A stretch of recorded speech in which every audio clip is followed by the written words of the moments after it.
Un enfant qui ramasse des ordures s'avance devant toute la classe. Il regarde la prof droit dans les yeux et dit d'une voix calme « Madame, vos calculs sont faux ». La salle explose de rire. Mais quelques secondes plus tard, plus personne ne bouge, plus personne ne parle. Car cet enfant n'est pas celui qu'il croyait. La brume flottait encore entre les bâtiments, comme un voile gris suspendu. Et au bord de la route, lui, Rilwan, avançait lentement.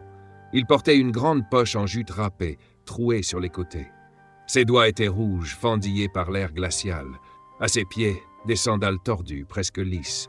Et sur son dos, une chemise si usée qu'on aurait juré qu'elle avait été abandonnée depuis des années. Mais sur son visage, il y avait une lumière. Pas un sourire, pas de la joie, quelque chose de plus profond, comme un petit phare planté au fond des yeux. Devant lui, une école venait d'ouvrir. Mais pour Rilwan, c'était un autre univers, un univers auquel il n'avait jamais vraiment eu droit. La cloche retentit, sèche, tranchante, un son qui déchira la brume. Les élèves se mirent à courir. Cartable neuf, chaussures qui claquent, bouteilles colorées, une petite foule pressée d'entrer dans la chaleur des salles. Et au milieu, Rilwan. Lui ne courait pas, il regardait. Sa poche pendait à son bras lourde de papier froissé et de plastique recyclé. Mais ses yeux, eux, ne quittaient pas la fenêtre ouverte de la classe de maths. De là où il se tenait, il pouvait tout voir. Les élèves qui s'installaient, les chuchotements qui s'éteignaient. Et surtout, la prof de maths, Madame Rokia Kamara, une femme droite, froide, connue pour sa manière cassante de corriger les erreurs. Pour certains, c'était une prof, pour d'autres, une tempête prête à éclater à la moindre faute. Elle prit un morceau de craie, se tourna vers le tableau noir, et traça lentement une formule, une ancienne, une de celles qui font taire une classe entière instantanément. Les symboles s'enchaînaient, les lettres, les chiffres, les signes, tout semblait peser dans l'air. Un élève glissa à son voisin. Chaque année, quelqu'un se trompe avec ce truc. Et chaque année, elle explose. Rilwan, lui, ne bougeait plus. Le froid avait disparu. Les déchets à ses pieds n'existaient plus. Il n'y avait plus que le tableau, la craie. Et cette formule étrange. Ses yeux suivaient chaque ligne, comme s'il lisait quelque chose qu'il connaissait déjà, depuis toujours. Puis, d'un coup, son regard s'est arrêté. Un signe. Un tout petit détail, insignifiant pour les autres, évident pour lui. Il fronça légèrement les sourcils. Il ne connaissait pas les grands mots, les théories compliquées, mais quelque chose, là-dedans, sonnait faux. La formule que tous redoutaient, la formule écrite chaque année, celle que même les meilleurs élèves appréhendaient. Elle n'était pas tout à fait juste. Et maintenant, la question était simple, mais lourde comme un secret. Qu'est-ce qu'un garçon de 12 ans, pieds gelés, poche de déchets à la main, allait faire de cette vérité que personne n'avait jamais voulu voir? Un léger sourire à peine visible glissa sur le visage de Rilwan, comme si ce vieux calcul écrit au tableau l'avait déjà ramené quelque part dans un coin secret de son cœur.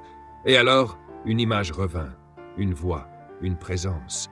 Sa mère, une femme douce, patiente, qui avant de partir 2 ans plus tôt, passait ses soirées à apprendre aux enfants du quartier. Elle n'avait presque rien, mais elle donnait tout. Et le soir, elle gardait toujours une place près d'elle pour Rilwan. Une couverture trouée, une petite lampe et des chiffres écrits à la main. C'est elle qui lui avait expliqué ce fameux principe. Ce même principe que la prof venait d'inscrire aujourd'hui, mais avec une erreur. Il inspira doucement, puis ses pas l'entraînèrent vers la porte de la classe.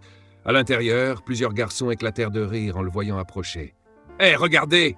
Le gamin des ordures! Il va où comme ça? Hein? Qui l'a laissé entrer? Sortez-le » Des moqueries. Des ricanements, des regards sales. Mais Rilwan ne s'arrêta pas. Pas une seconde. Madame Rokia leva les yeux vers lui, glaciale. Sa voix claqua comme un fouet. « Toi, qu'est-ce que tu fais ici? Sors. Immédiatement.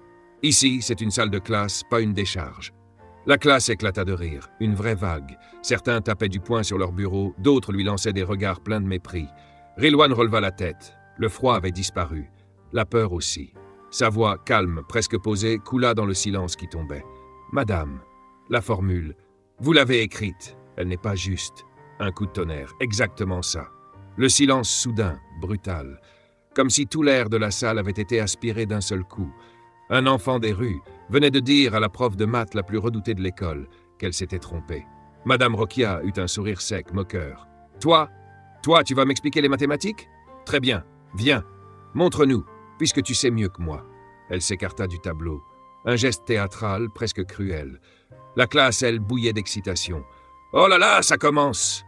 Regarde-le, il tremble déjà. Préparez-vous, ça va être un spectacle. » Mais Rilwan n'entendait plus rien.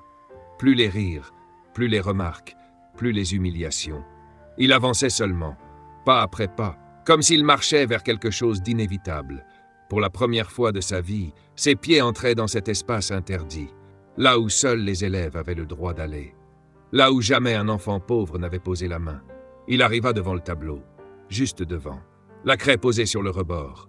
Le vieux calcul était là, toujours faux, toujours imprimé dans les manuels depuis des années, sans que personne ne s'en aperçoive.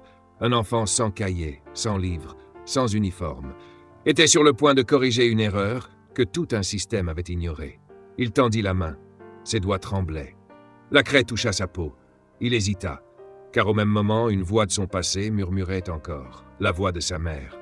Cette nuit-là, sous une couverture déchirée. « Rilwan, les maths ne sont pas là pour faire peur, elles sont là pour t'ouvrir des portes. Le jour où tu comprendras, personne, écoute-moi bien, personne ne pourra t'arrêter. » Un souffle chaud passa dans sa poitrine. Ses yeux se remplirent juste un peu. Il ravala tout. Il retint tout, parce que ce moment n'appartenait plus au chagrin.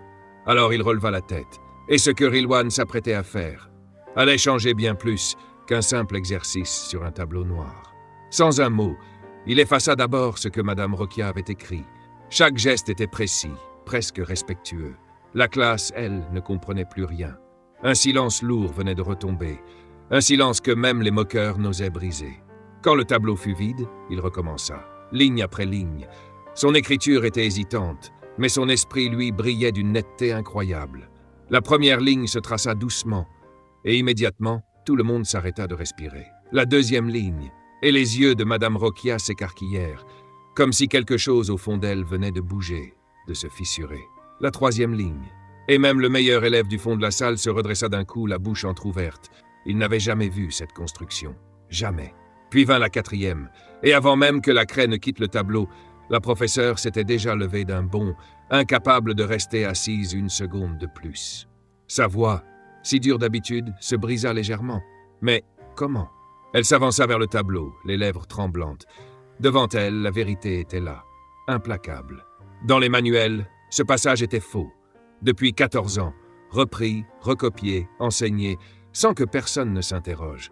Et aujourd'hui, c'était un enfant des rues, un garçon avec une poche trouée pour seul bagage qui avait corrigé ce que tout le monde avait laissé passer. La classe entière était figée. Même le fils du directeur, celui qui se croyait au-dessus de tout, avait la bouche ouverte, incapable de prononcer un mot. Un élève murmura, le souffle court. « C'est juste. Il a raison. On n'a jamais vu ce calcul présenté comme ça. » Madame Rokia retourna son livre, tourna les pages de son cahier, sortit une vieille copie d'enseignement au fond du tiroir. Rien. Tout confirmait l'erreur. Et pourtant, sur le tableau, la version de Rilwan brillait d'une logique parfaite. Un gamin de 12 ans venait de remettre de l'ordre dans ce que des adultes répétaient depuis des années. La prof leva les yeux. Ses lèvres tremblaient. Ses yeux aussi. Pas de colère, pas cette fois. Quelque chose qui ressemblait à du respect. Elle souffla, très lentement. « Dis-moi, qui t'a appris ça, mon garçon ?» La voix de Rilwan se brisa légèrement, comme si ses souvenirs venaient d'ouvrir une plaie encore vive. « Ma mère. Avant de partir, elle me l'avait montré. » La classe se figea. Même les plus insolents baissèrent les yeux. Plus une seule moquerie, plus un souffle déplacé. Tous ces enfants qui, une heure plus tôt, riaient de lui, le regardaient maintenant comme s'ils découvraient une vérité qu'ils avaient refusé de voir. Madame Rokia avala difficilement sa salive. Ses yeux se teintèrent de rouge, la honte, la prise de conscience. « Mais, si tu connais tout ça, pourquoi tu ne viens pas à l'école? Pourquoi tu ne continues pas tes études ?» Il baissa la tête. Ses lèvres tremblaient. On aurait dit qu'il se battait contre une chute qu'il n'avait jamais voulu dire à voix haute. « Pour entrer ici, il faut de l'argent. Il faut un uniforme, des cahiers, des livres. Et depuis que maman est partie, il souleva la vieille poche qu'il traînait depuis le matin. Dedans, du plastique, du papier, des bouteilles cassées. Il ne me reste que ça. » La classe entière retint son souffle. Une fille essuya ses yeux. Un garçon du fond baissa la tête, incapable de soutenir son regard. Même celui qui l'avait insulté plus tôt laissa ses mains tomber, comme si la honte les avait alourdis. Mais ce n'était rien, comparé à ce qui allait suivre. Madame Rokia reprit, la voix serrée. « Tu as dit que ta mère enseignait? C'est vrai ?» Rilwan hocha la tête. Un geste simple, mais chargé de douleur. Les larmes coulèrent enfin. pas bruyamment, pas en sanglots, une douleur silencieuse, une vérité trop lourde pour un enfant. Oui, madame, elle disait qu'un jour, je deviendrais quelqu'un, que je montrerais les maths aux autres, que je ne devais jamais écrire quelque chose de faux, parce que quand on écrit faux, on fait le monde plus faux encore. Une phrase simple, mais si profonde, qu'elle traversa la classe comme un coup de vent glacé. Plus personne ne parlait, plus personne ne bougeait. Et Madame Rokia, celle que tout le monde craignait, la femme que personne n'avait jamais vue pleurer, ses yeux se brouillèrent, une larme glissa, puis une autre. Elle avança lentement, devant toute la classe. « Mon enfant, j'ai enseigné pendant des années, mais aujourd'hui, c'est toi qui m'as appris quelque chose. » Rilwan recula, surpris. Il n'avait jamais vu une prof, une adulte, se mettre ainsi à sa hauteur. Encore moins avec les yeux brillants d'émotion. Et pourtant, ce moment n'était que le début.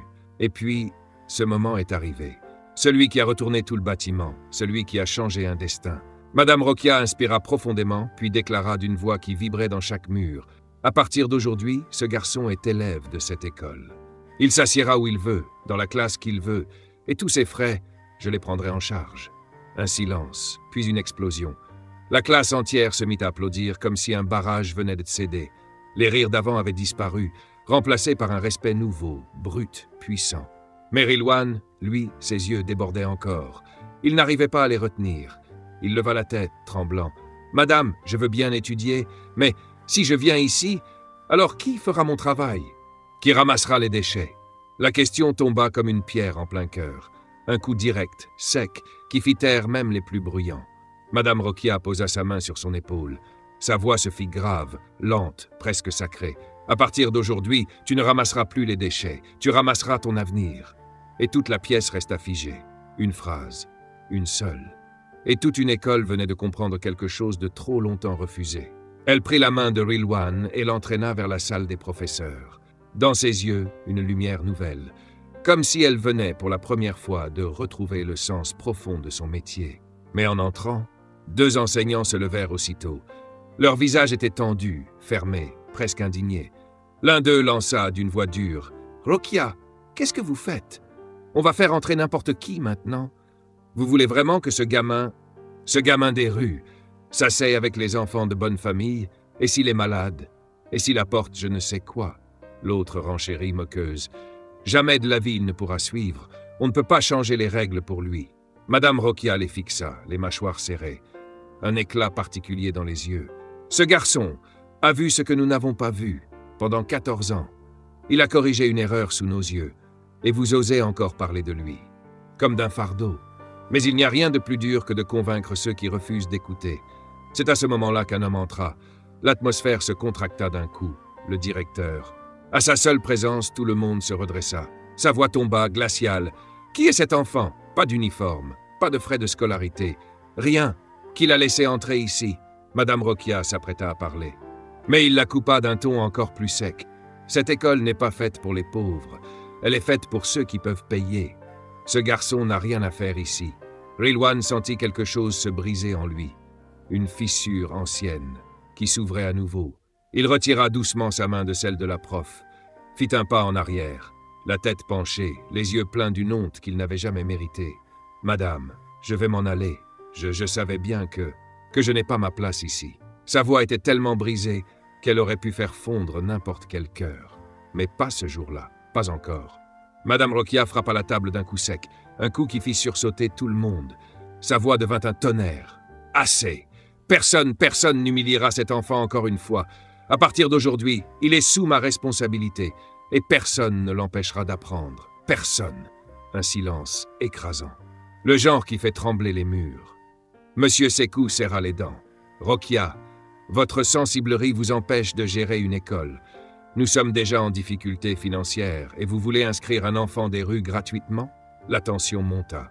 Les profs, eux, n'osaient même plus respirer. On aurait dit que tout allait exploser. Mais elle, non. Elle ne recula pas. « Si cet enfant n'a pas le droit d'étudier dans cette école, alors moi, je n'ai plus le droit d'y enseigner. » Un coup de masse. Net. Inattendu. Le genre de phrase qui fait trembler tout un établissement. La salle entière resta paralysée. Elle venait de dire ce que personne n'aurait osé prononcer. Et pendant que les adultes s'écharpaient dans un coin silencieux, un enfant, un seul, ramassait sa poche en jute. Son regard était vide, écrasé, tordu par une même pensée qui tournait dans sa tête. Est-ce que les enfants comme moi n'ont vraiment pas le droit d'apprendre? Il se tourna vers la sortie. Ses pas étaient lourds, chaque pas un renoncement. Il s'approcha du portail de l'école, sans savoir qu'à cet instant même, son histoire n'était que sur le point de basculer. Rilwan s'était déjà tourné vers la sortie, son petit sac de jute à la main, et son cœur, lui, prêt à s'effondrer une nouvelle fois. Devant le portail, un vieil homme se tenait là. La barbe blanche, un vieux pull bleu usé et dans les yeux, la sagesse de quelqu'un qui a tout vu. C'était le gardien Kader, 55 ans. Des épaules fatiguées, mais un regard qui lisait l'âme. Il barra doucement le chemin, pas avec autorité, avec tendresse. « Où vas-tu, mon petit? Tu viens de toucher la porte d'une école pour la première fois, et tu repars déjà ?» Rilwan baissa la tête, la honte lui collait à la peau. « Ils disent que je suis juste, un enfant qui ramasse les déchets. » Sa voix se brisa. Un son qui pinça le cœur du vieux gardien. Kader inspira profondément, la gorge serrée. « Écoute-moi bien, tu ne ramasses pas des déchets, tu ramasses ta chance, petit. Tu ramasses ton propre futur, même si tu ne le vois pas encore. » Rilwan craqua. Il éclata en larmes contre ses mains. « Ma mère disait que je deviendrais quelqu'un, mais je crois qu'elle se trompait. » Une larme roula sur la joue du vieil homme. Il posa sa main tremblante sur l'épaule du garçon. « Non, mon enfant, ta mère ne s'est jamais trompée. C'est le monde qui se trompe de regard. Toujours. » Un silence, un de ceux qui creusent l'âme. Puis Kader ajouta très doucement « Je connaissais ta mère. » Rilwan releva la tête d'un coup. Ses yeux s'élargirent. Le gardien parlait d'une voix chargée de souvenirs. « Ta mère, Aïssa, c'était une femme incroyable. J'ai vu comment elle passait ses nuits à aider les enfants du quartier. Comment elle te donnait à manger même quand elle n'avait rien pour elle. Comment elle continuait à t'apprendre même quand la maladie l'empêchait presque de respirer. » Rilwan s'effondra. Ses jambes le lâchèrent. Il tomba au sol, les mains sur le visage, écrasé par l'émotion. Kader posa ses doigts sur son dos, doucement. « Tu sais ce qu'elle disait dans ces derniers jours? Elle disait « Kader, mon fils est brillant. S'il trouve une seule main pour le pousser, il ira jusqu'à la lune. » Le vieux gardien n'arrivait plus à contenir ses propres larmes. Et derrière eux, essoufflée, haletante, Madame Rokia arriva en courant, comme si elle avait traversé l'école à toute vitesse. « Kader, vous le connaissiez ?» Il hocha la tête. « Cet enfant, il porte une flamme que beaucoup d'enfants riches ont perdue. Il est né pour apprendre. C'est juste le destin qui lui a mis une poche de jute dans la main au lieu d'un cahier. » Un feu revint dans les yeux de la prof, une détermination brute, brûlante. Elle attrapa la main de Rilwan, fermement. « À partir d'aujourd'hui, personne ne t'arrêtera. Ni les gens, ni la pauvreté, ni même cette école. Je t'apprendrai, quoi qu'il arrive, je t'apprendrai. » Mais à cet instant précis, une voix claqua derrière eux. « Rokia, si tu gardes cet enfant ici, tu quitteras ta place sur le champ. » Le propriétaire de l'école, M. Sekou, venait d'avancer d'un pas.